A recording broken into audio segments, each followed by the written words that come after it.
And isa po mapagpalang umaga sa bawat isa. Hallelujah. Patawad po at na-late po tayo.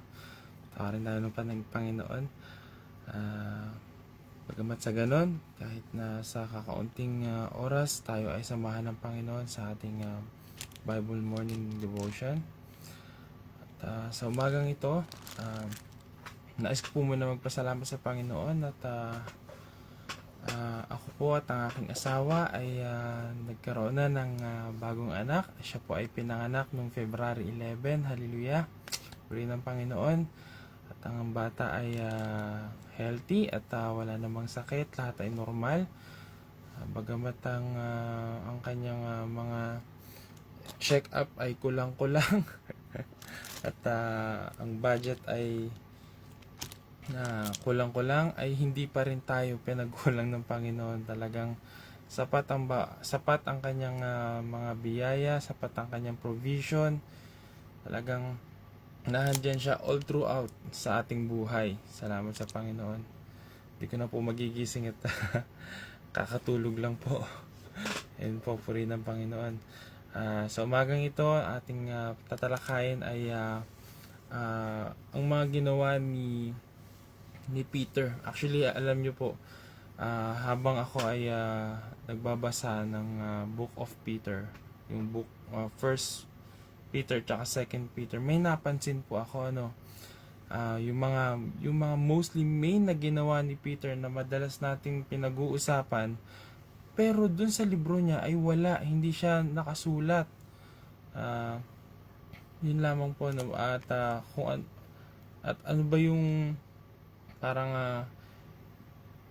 yung kumbaga, he don't really mention what he did in this book, but more on motivation to endure, to help, to love, to be humble, to sacrifice, and para sa gawain ng Panginoon at anong ano pa man, mga kapatid.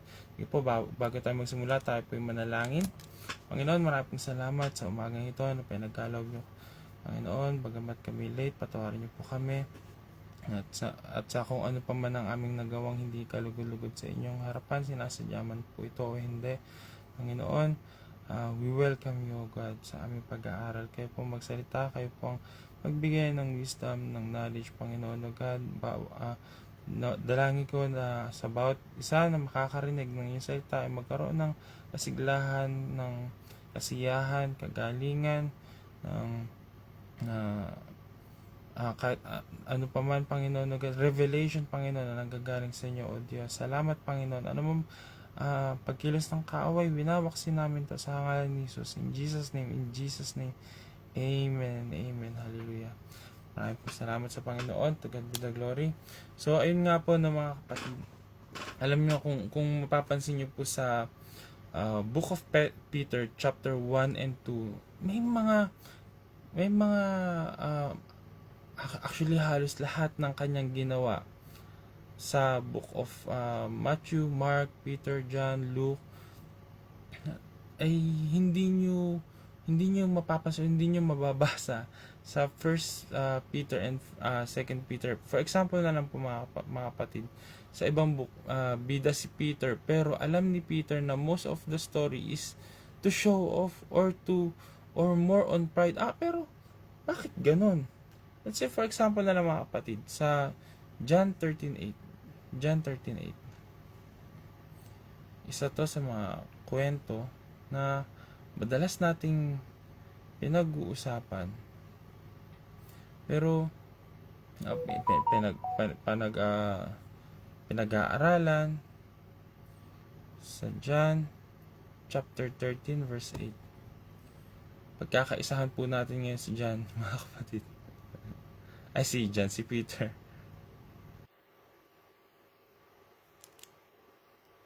John chapter 13.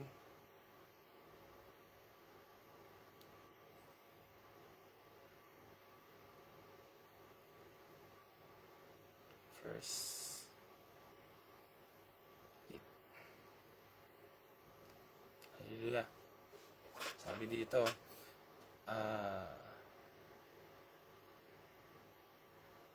magsimula tayo sa mga sa bandang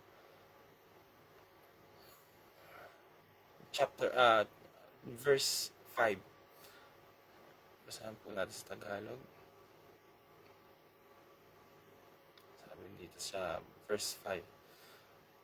Pagkatapos nagbuhos siya ng tubig sa isang planggana, ang Panginoong Hesus puta, at sinimulang hugasan ang paa ng mga tagasunod niya at pinunasan ng tuwalya na kabigkis sa kanya. 6. Paglapit niya kay Simon Pedro, sinabi nito, Panginoon, huhugasan niyo po ba ang mga paa ko? Sumagot si Jesus, hindi mo naintindihan ang ginagawa ko ngayon, pero naiintindihan mo rin sa bandang huli. Sinabi ni Pedro sa kanya, hindi pwedeng kayo ang maghugas ng mga paa ko. Sumagot si Jesus, kung ayaw mong hugasan ko ang paa mo, wala kang kaugnayan sa akin. Kaya sinabi ni Simon Pedro, kung ganon, Panginoon, hindi lang po ang paa ko ang hugasan niyo, kundi pati na rin ang mga kamay at ulo ko. Mga kapatid, agad siyang nirebuke ng Panginoon noon. Sabi niya, huwag niyo lang hugasan. Hinugasan niyo pa nila. Panginoon kita, hindi pwede. Parang, ang gusto ipakita ni Simon ay,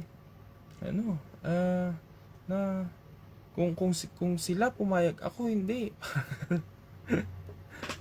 Nakakaya sila.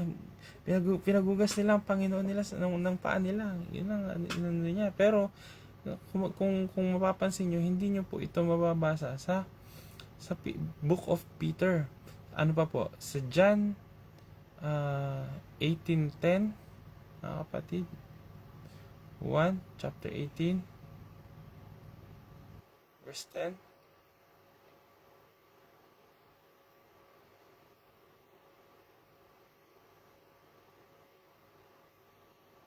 Kung mapapansin nyo po sa ibang libro na pumapatungkol kay Simon Pedro, like parang ang galing, nakatapak siya ng nakapaglakad siya sa tubig, na kasama niya ang Panginoon, na ayaw niyang mamatay ang Panginoon, pero may mga sagot doon ng Panginoon at tinitiyak ko, mga kapatid, hindi maganda ang sagot sa kanya ng Panginoon. Siguro yun ang dahilan kung bakit hindi niya sinulat ito sa kanyang libro. So yun nga, John chapter 18 verse 10. Sa pagkakataong iyon, bumunot ng espada si Simon Pedro at tinaga ang aliping ng punong pari. Naputol ang kanyang tainga ng tainga ng alipin na ang pangalay Malchus, pero sinuway ni Jesus si Pedro. Yan naman, mga kapatid, pumasok na naman si Pedro. Ano naman siya, pinagtanggol niya ang Panginoon dahil dadakpin na ang Panginoong Jesus Umunot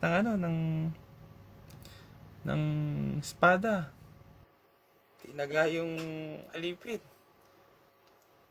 Pero sabi ng Panginoon, sa 11 sabi dito, pero sinaway ni Jesus si Pedro, ibalik mo ang espada mo sa lalagyan nito, sa palagay mo ba'y hindi ko titiisin ang paghihirap na ibinigay sa akin ng Ama?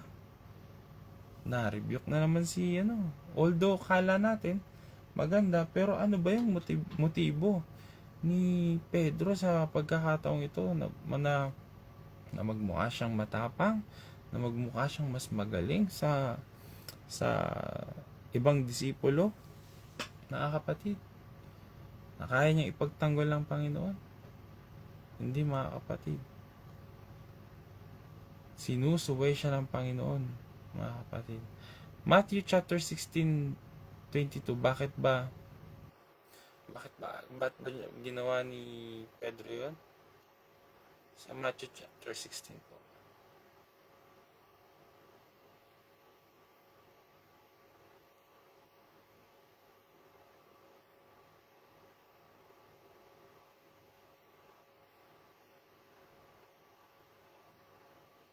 Ito po, mga kapatid, na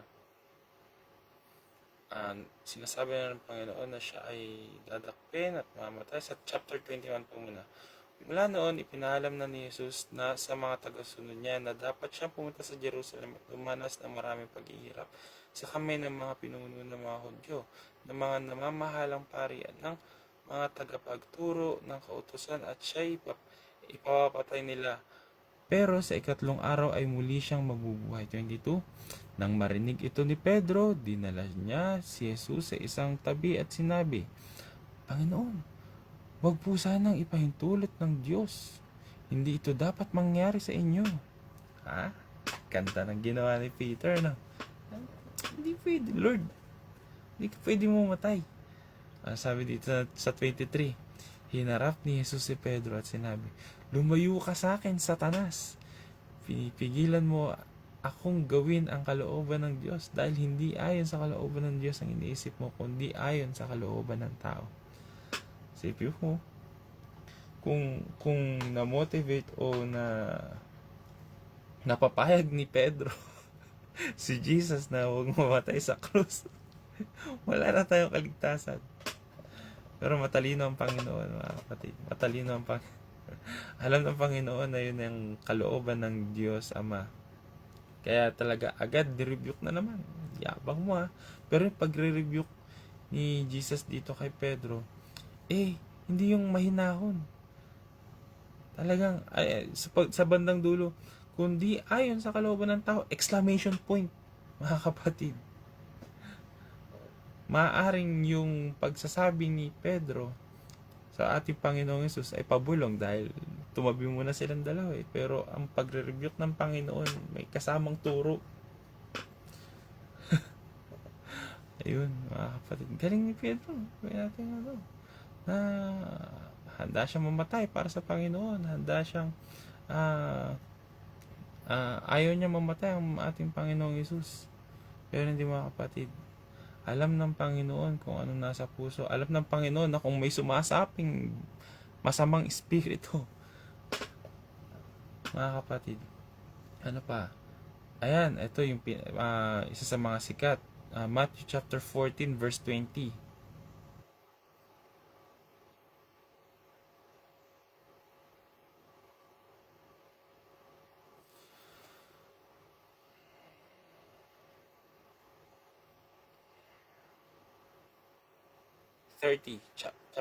Verse 30. Sorry po. Ayan. Nagpakita ang ating Panginoong Hesus. So, pwede tayo magsimula. Meron na lang po tayong 2 minuto. 26. Doon tayo magsimula sa 26. Pagkakita ng mga tagasunod na may naglalakad sa tubig, kinalabutan sila at napasigaw sila ng multo dahil sa matinding takot. Pero agad na nagsalita si Jesus, Ako ito, huwag kayong matakot, lakasan ninyo ang inyong loob. 28. Sumagot si Pedro sa kanya, ayun na naman si Pedro, pumasok na naman. Panginoon, kung kayo nga iyan, papuntahin niyo ako riyan, na naglalakad din sa tubig. 29. Halika, sabi ni Jesus. Kaya bumaba si Pedro sa bangka at naglakad sa tubig patungo kay Jesus. 30. Pero nang mapansin niyang malakas ang hangin, natakot siya at unti-unting lumubog. Kaya sumigaw siya, Panginoon, iligtas niyo ako. 31. Agad naman siyang inabot ni Jesus at sinabi, Kaya liit ng pananampalataya mo, bakit ka nag-alinlangan? 32. Pagkasakay nilang dalawa sa bangka, biglang tumigil ang malakas na hangin. 33. At sinamba siya ng mga nasa bangka at sinabi, talagang kayo nga po ang anak ng Diyos. Ayun na naman, mga kapatid.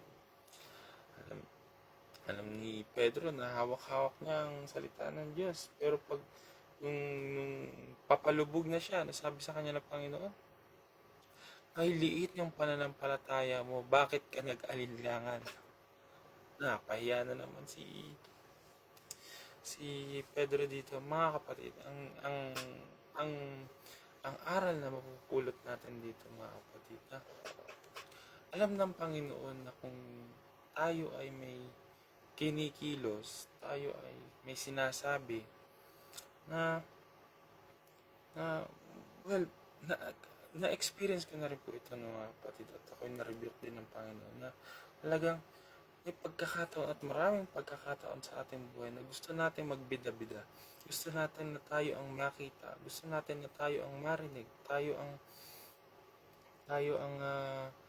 nasa harapan. Tayo ang front, mga kapatid. Pero alam ng Panginoon kung ano nasa puso natin. Gusto mo na mas magaling ka sa iba? Gusto mo na mas matalino ka sa iba? Na mas mapansin ka? Na makita na may kakayahan ka? Mga kapatid, nire-rebuke tayo ng Panginoon sapag tayo ay nakikitaan ng ganun.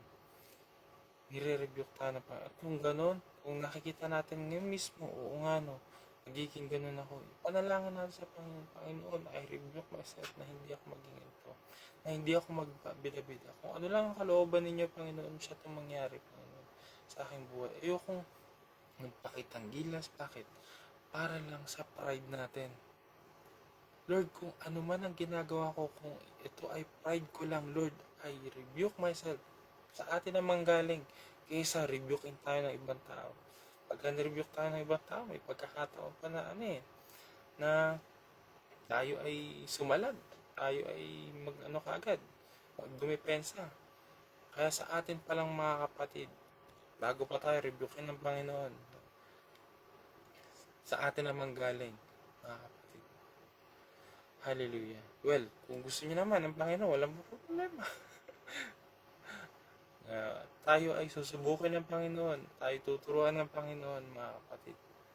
At I prefer na wag nyo na pong hintayin.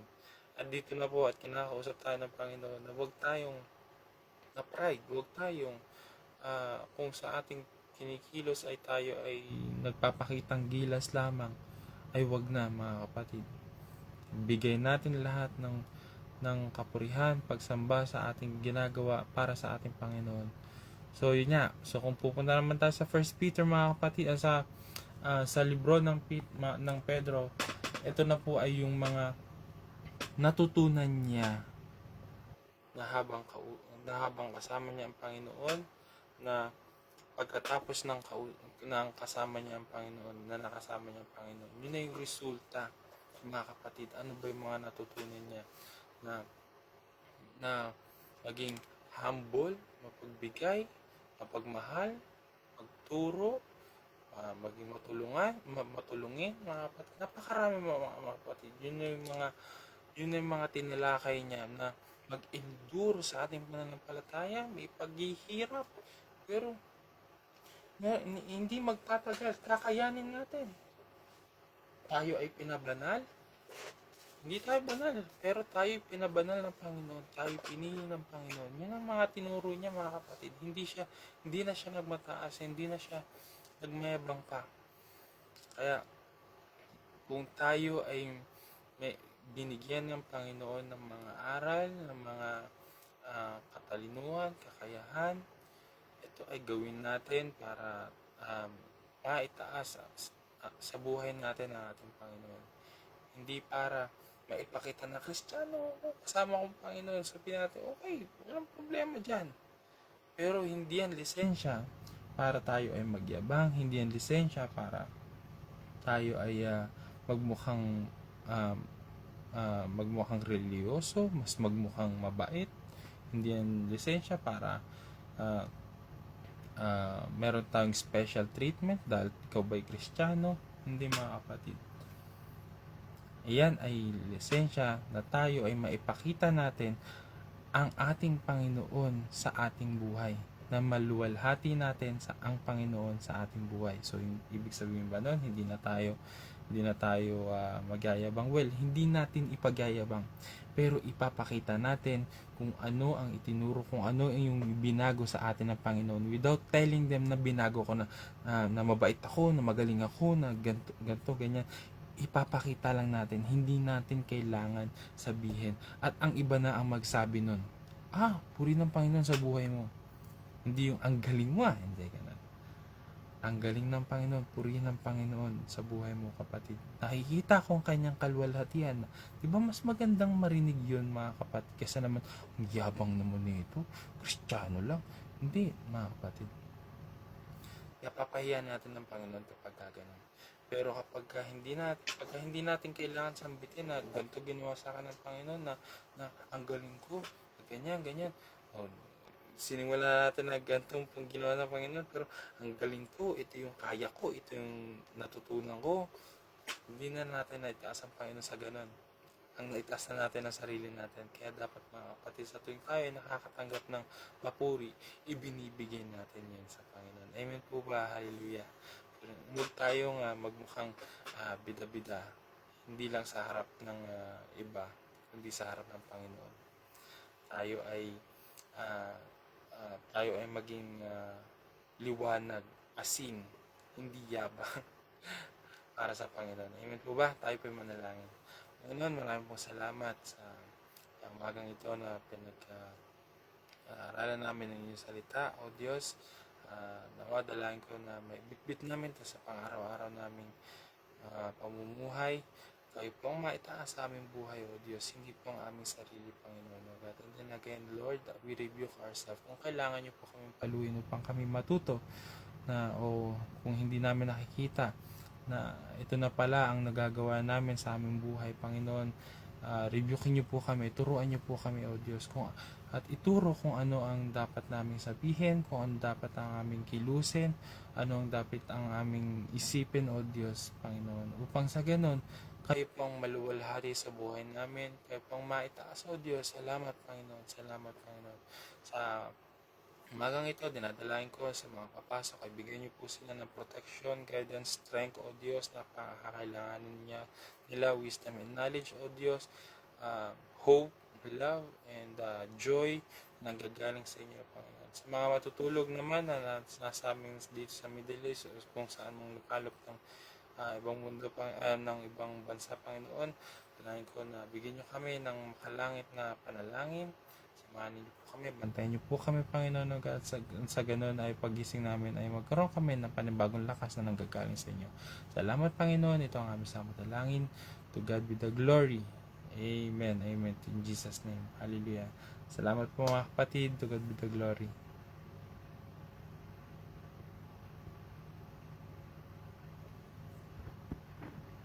Yan po. Alagay dyan. Be joyful, be kind, be honest, be brave, be creative, be humble, be happy. Purihin ng Panginoon. God bless po.